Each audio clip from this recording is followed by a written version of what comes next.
Welcome to the Women's Money Wisdom Podcast. I'm Melissa Joy, a certified financial planner and the founder of Pearl Planning. My goal is to help you streamline and organize your finances, navigate big money decisions with confidence, and be strategic in order to grow your wealth. As a woman, you work hard for your money, and I'm here to help you make the most of it. Now, let's get into the show.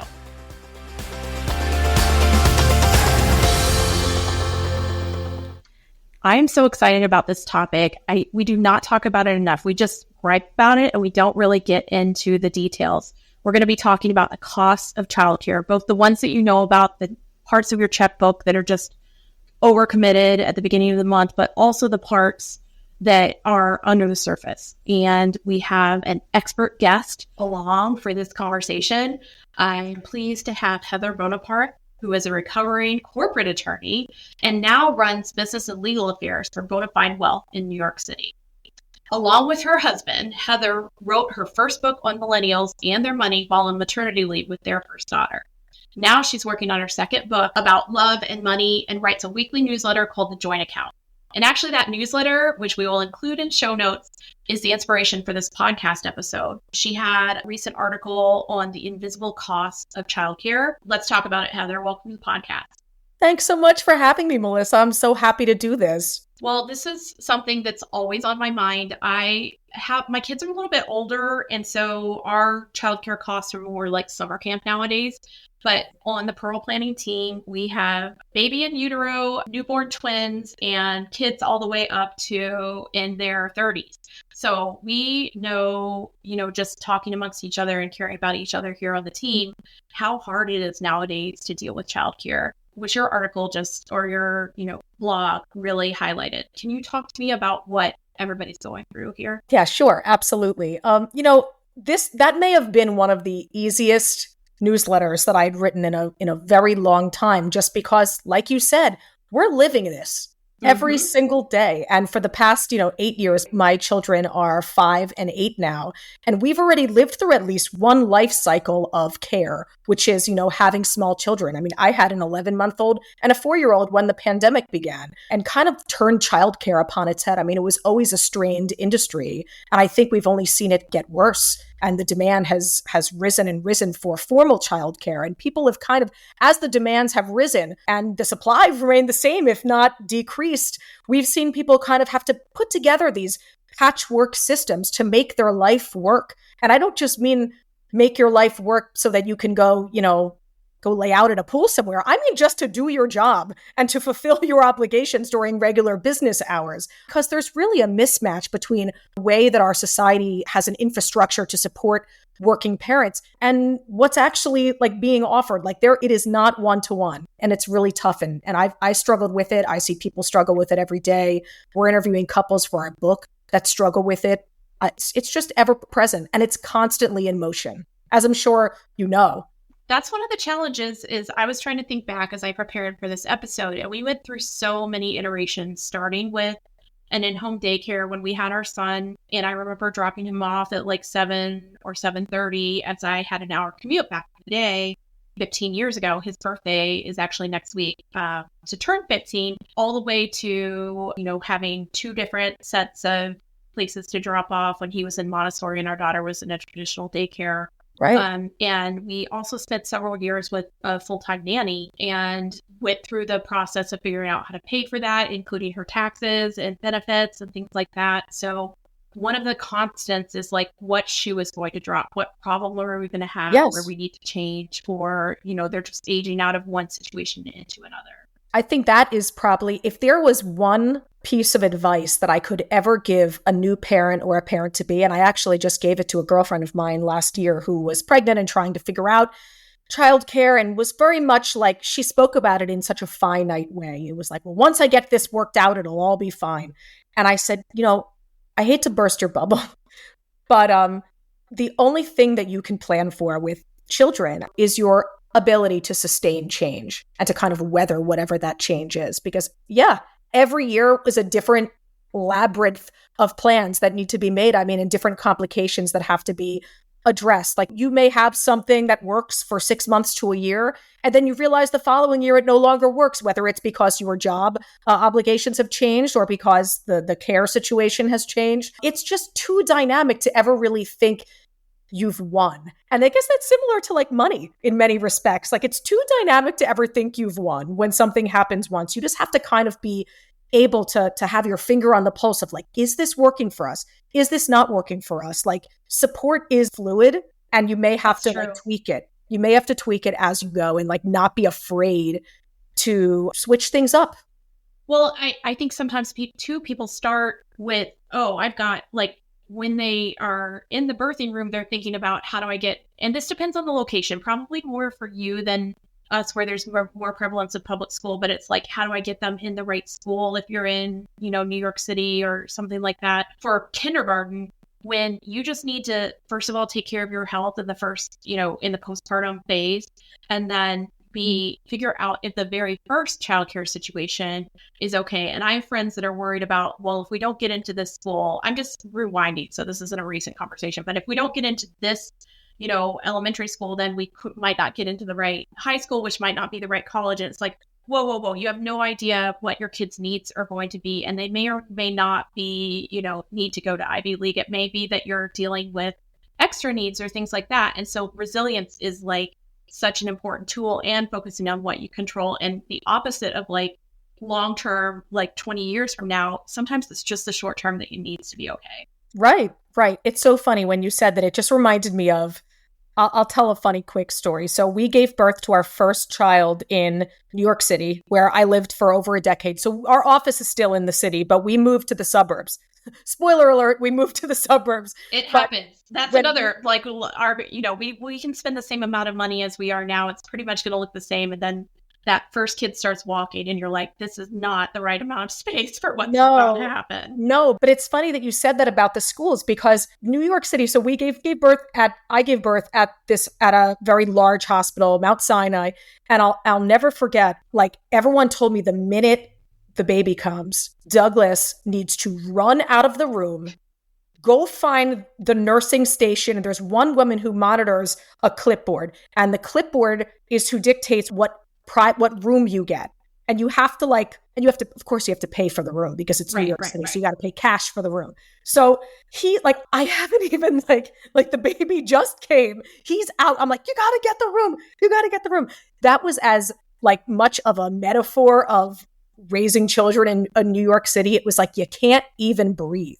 I had friends who were worried about grade school when their kids were 1. I'm like, this is not a world I can sustain life in, like for me. So we knew within a year that we had to move to the suburbs, and we live in New Jersey, where we're very thankful that the public school system is pretty good. And it's kind of like, you can go where you live and it's okay. But that was a serious consideration. I mean, I have friends who are going through that all the time. It's so true. And the other thing that I think is important to remember in this childcare conversation is, just because you're in a fishbowl where everybody's doing a certain thing doesn't mean that is what is best for you. So sometimes and I do think a financial planner, friends outside of your city, therapists, doctors can be a good sounding board. I remember personally being at a conference and just talking about how difficult it was as we were trying to navigate an early diagnosis of ADHD for one of our kids, and just talking about like our needs. I remember my friend who actually doesn't have kids telling me, Melissa, like, you need household help. You do not need to be dropping off at a center where if somebody needs to be picked up at school, that's on you and your husband. You need a higher level of care. And just in my own like small town suburbs, that wasn't typical at the time. I think it happens more frequently, or at least it wasn't publicized, just because of the way, like the culture of the community wasn't like, to have full-time nanny. And so having that perspective of like, oh, would that be acceptable, was, a game changer for us. It really helped with some challenging years. And I don't know you just brought up something that just triggered this thought in my mind about how hard it is to find context as a new parent. Because you really are limited to the sample size of the people who are like going through whatever you're going through in your immediate area, unless you kind of broaden your bubble and search outside of it. I mean, I wish I had people to kind of give me some better wisdom, but I didn't. I had similarly situated friends that were around the same age as me, going through the same thing as me, and we were all just causing each other to like spiral and get more and more anxious about whatever it was we were talking about. Like, I didn't need 20 mom friends with newborns. I needed a friend with a 6-year-old is what I needed when I had just had a baby. And so finding that context, to your point, not just in terms of your social circles, but in terms of the support, whether it's a financial advisor, whether it's a therapist, like finding people to kind of like help check your thinking and kind of maybe even give you some tools that just you didn't even think may have been at your disposal. So important. Yeah, you may be more accommodating to a friend than you would be to yourself. So having that voice that says, Melissa, like, it sounds like you need some extra assistance, or things that you wouldn't think possible for you and your family that you would absolutely advocate for your best friend.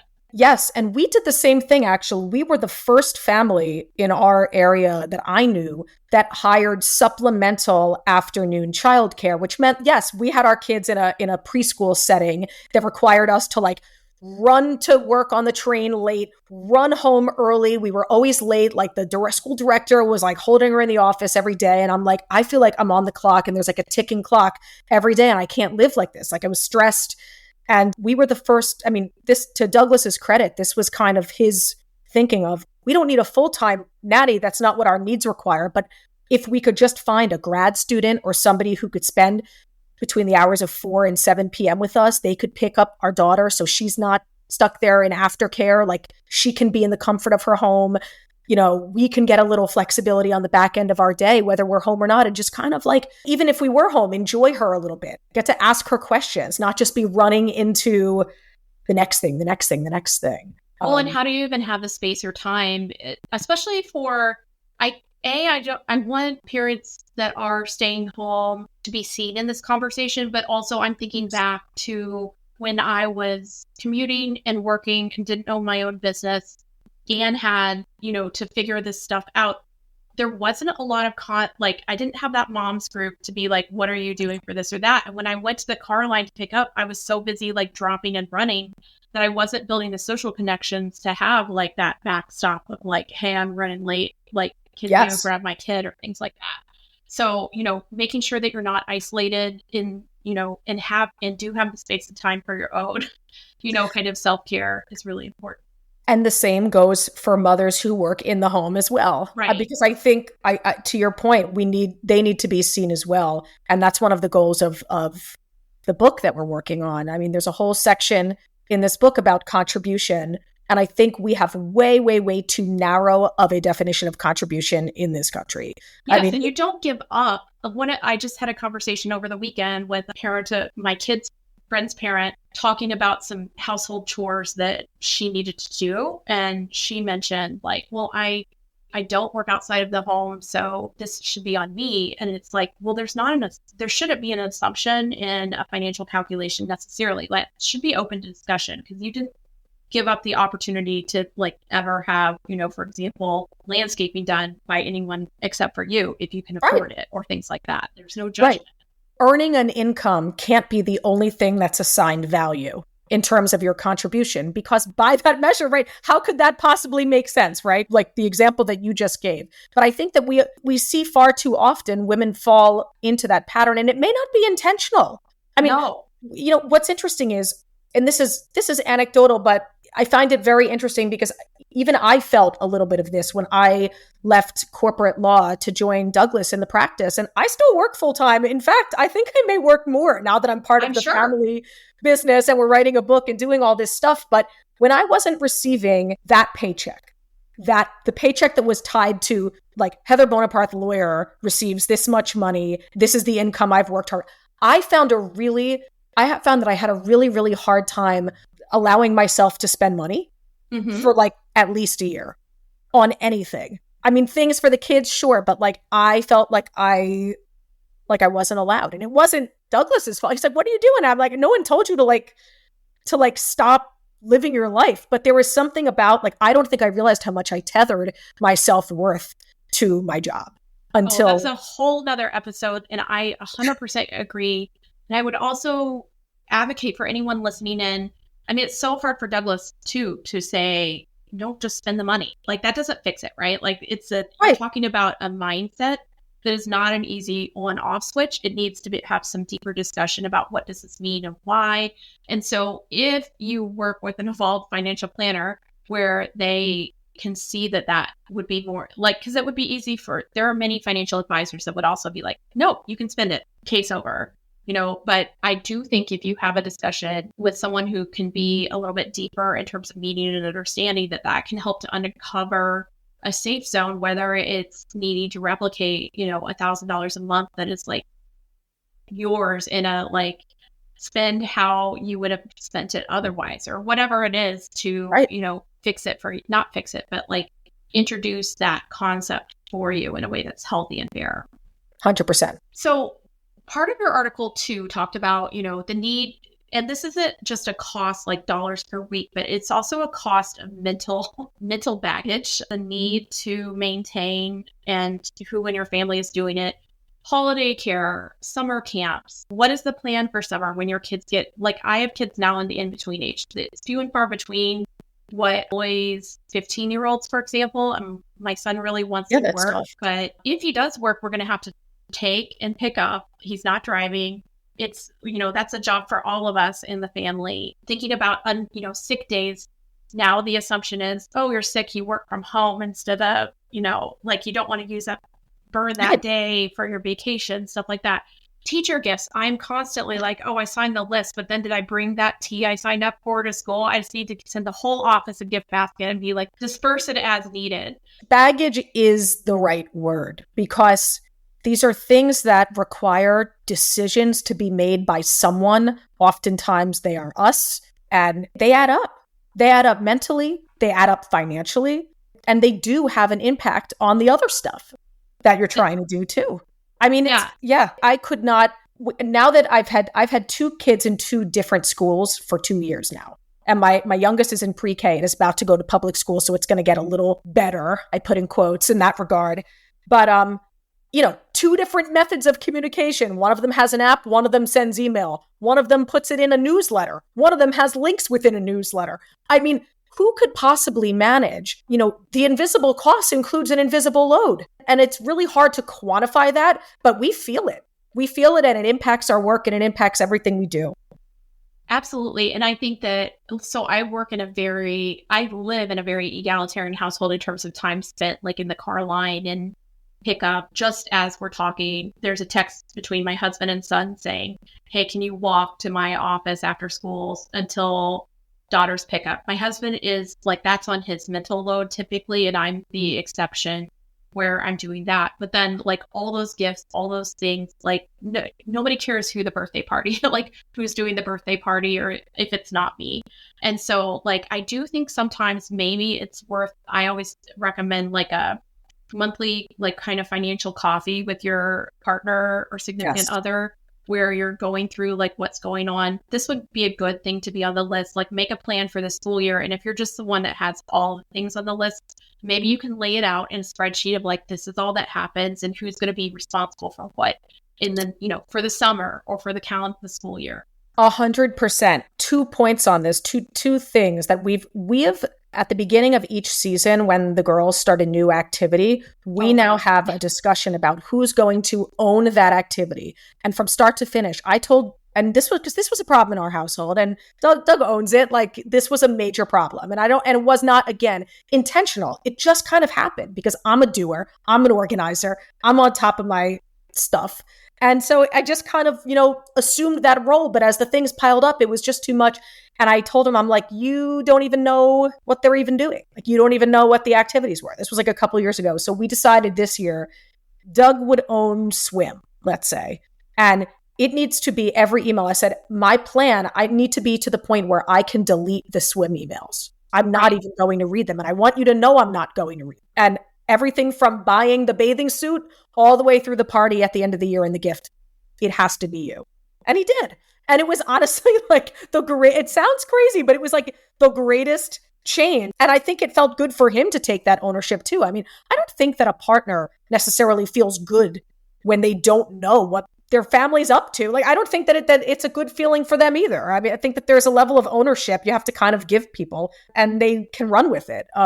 So that was really good for us. And then the second thing we did, that was great this year was we implemented a family calendar. Like you can use whatever version of it works for you. We like Team Up, and it's a really cool, it's a really cool tool. Every family member has their own color and their own like calendar basically, so you can filter by calendars, but everything's on the calendar. Social, holidays, days off from school, activities. So you can't say you don't know when it's laid out for everybody. And I think it makes our household run better. And it doesn't feel like it's just me harboring that information. It's the family's information and everybody has access to it. That's perfect. And I think that I agree with you. Like it's such a trust exercise, first of all, to give up when you're the planner. I like to know what I'm doing, the next 7 days in advance. And my husband, when it's Friday afternoon, is like, who should we hang out with this weekend? Like, oh no, that ship sailed for many people. And so we have done similar where when we add in a new activity or appointment, it's who's in charge of this. And so when you agree to it up front, it totally changes the dynamics so that it's not just a he said, she said of what's going on. You have accountability. And then I know, for example, next week I'm going to be at a conference. And so, on Wednesday, the appointment that I take my son to, automatically it's my responsibility to make sure that it can work a different way, which is a big deal. It's so important, not only for how it, for the reasons we've just discussed, so that things run more smoothly, but there's resentment that can build up slowly, and then all at once. I mean, it's, I had my like aha moment towards, I won't call it the end of COVID, but I guess towards middle 2022, like late 2022. And I just feel like we had gotten so far from what felt fair to me.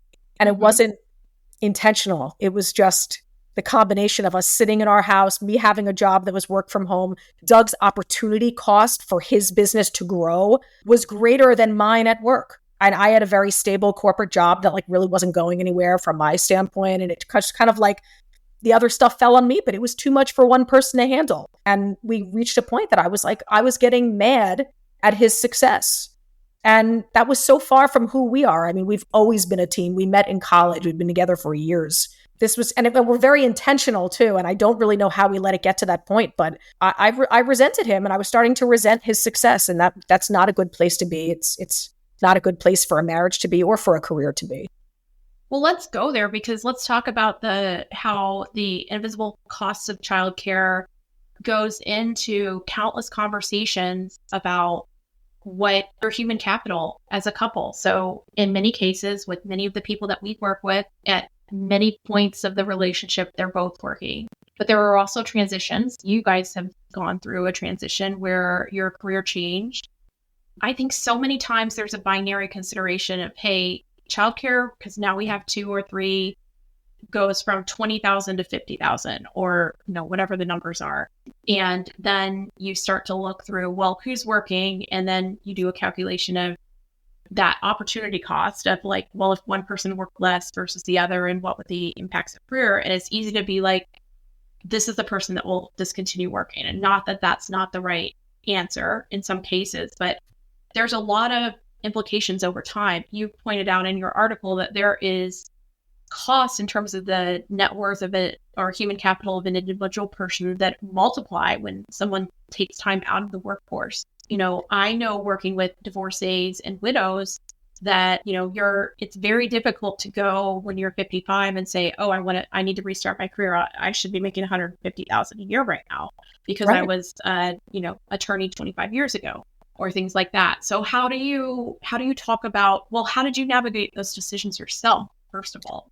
Well, our own personal decision was something, it was a long game.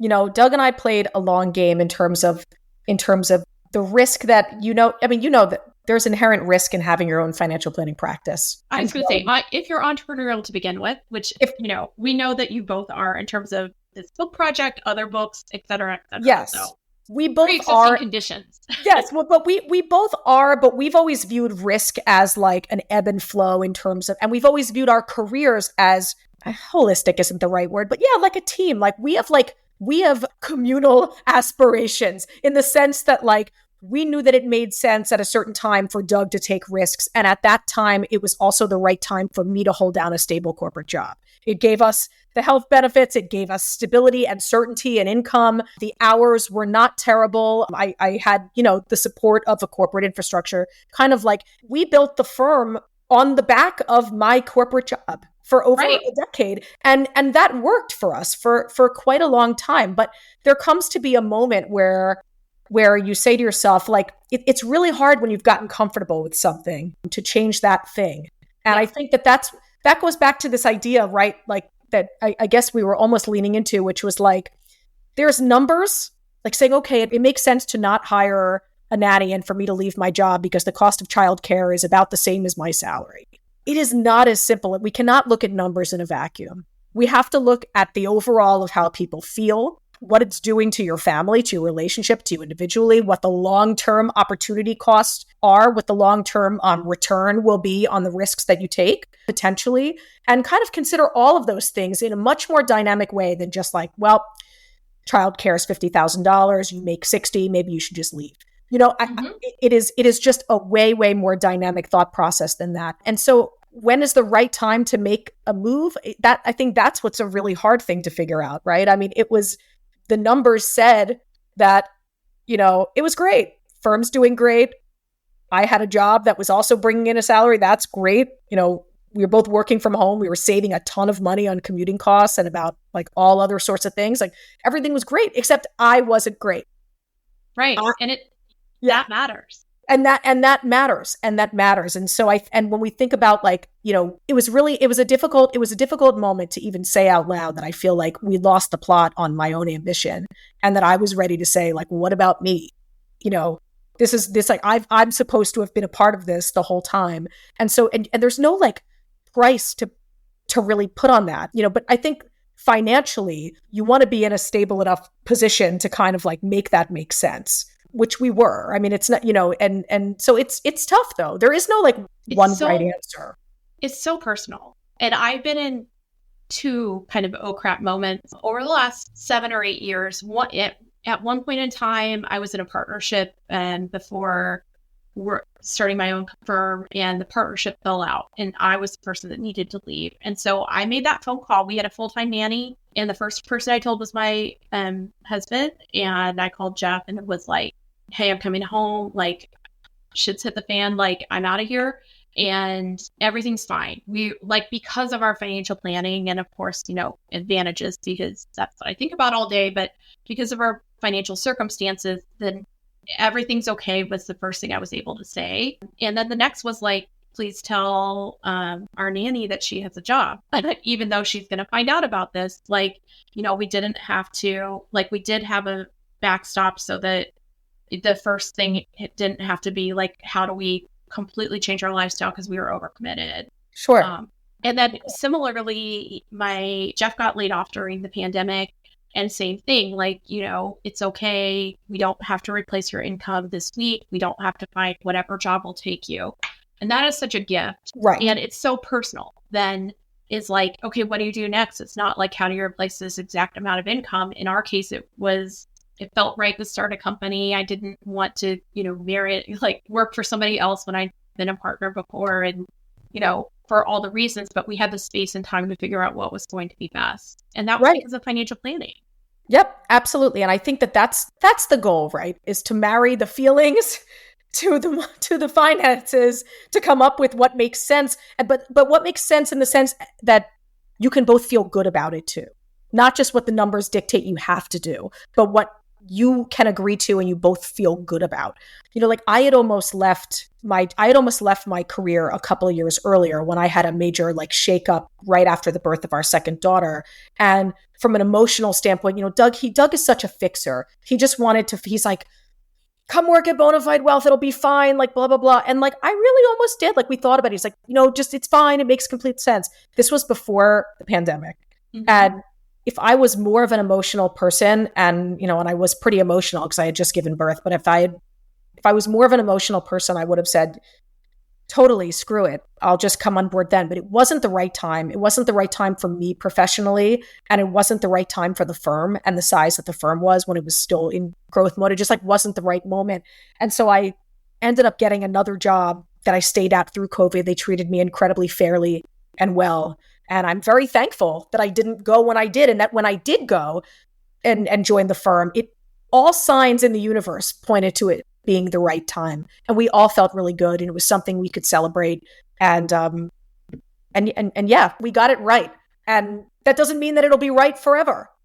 Well, that's one of the things I wanted to talk about before we wrap up is what's right for right now isn't always what's right for always. So just thinking back through my pathway, and I know it's probably been quite similar for you, we haven't always done the exact same thing. So, we went from that daycare to preschool with aftercare to private care in the home with a nanny to after school programs, the family cobbling it together. Do an audit periodically about when you might need to change and what might need to change, and an assessment of what's going on with everybody else so you can kind of get a feel for what may be right. 100%. That is something that should be a part of your regular money dates and conversations that you should be having often and we always say, make sure that you're having them in a time and place that you can both really be incredibly focused and dialed in on what's happening, not only not distracted, but not stressed. It's not a conversation to throw in while you're making the kids dinner and you're thinking about your night call that you've got. Don't be like, this isn't working, blah, blah, blah. That's not the time to be doing it. Make it part of a larger, more dedicated conversation and schedule them and commit to them and keep them. Well, I had that moment last week where I was taking a kid to an activity, drove across town through traffic. Every road's under construction in Michigan in the spring, and got there and it had been changed to virtual. And I just had that phone call. My son was also present, and he overheard me just saying, I cannot do this right now. Like, I'm still trying to get this for her. And we have to go to the band concert right after and blah, blah, blah. And it was just like, okay, let's put a pin in it. Yeah. I needed somebody to be listening to me at that moment, which Jeff did well. But then, the next phase is like, okay, now we have a plan for the summer. We should be thinking about what we should be doing next fall.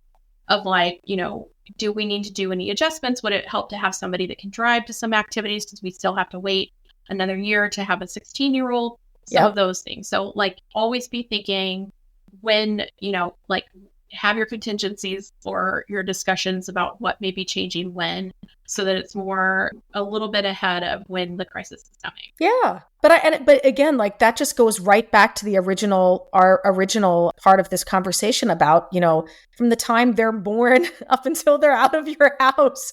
It's a fluid and constant state of change, and just being nimble, emotionally nimble, like being willing to accept that it's going to change. And there might be times that it's really tough, and there might be times that you have it all worked out. But even knowing when those times are good, that there's going to be days that don't work out for you. And that has to be okay.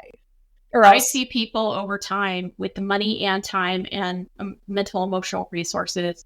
And it's ironic because it feels like it's the hardest part when they're young and you have that childcare cost. But the irony is everybody figures out pretty much a way to pay for childcare, and maybe some people walk along with credit card debt, but not as many as actually, ironically, the costs are quite similar for college. But a lot of people, because loans are options, end up walking away with loans, whether it's the parents or the kids. And it can just be there's a tension there in those middle years when the kids are getting more complicated, their needs or their opportunities may be more complicated and or expensive.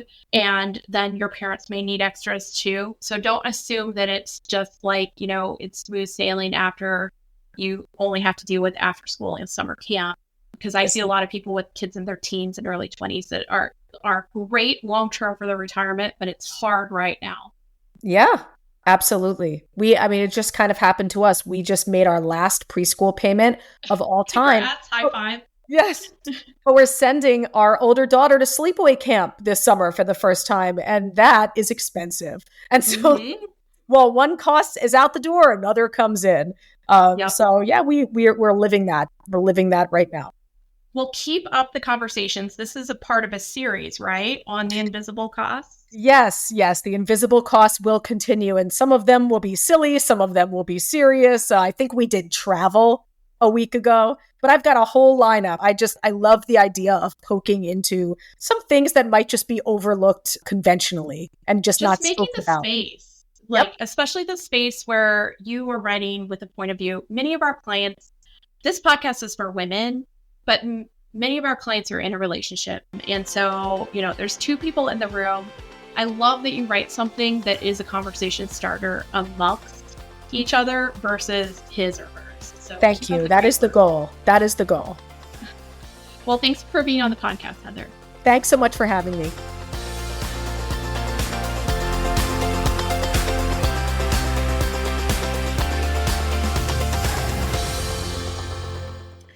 Thank you for listening to the Women's Money Wisdom Podcast. If you found value in this episode, the best way you can support the podcast is to forward an episode to a friend or leave a review. Go to pearlplan.com and the podcast link to get all the resources and links mentioned.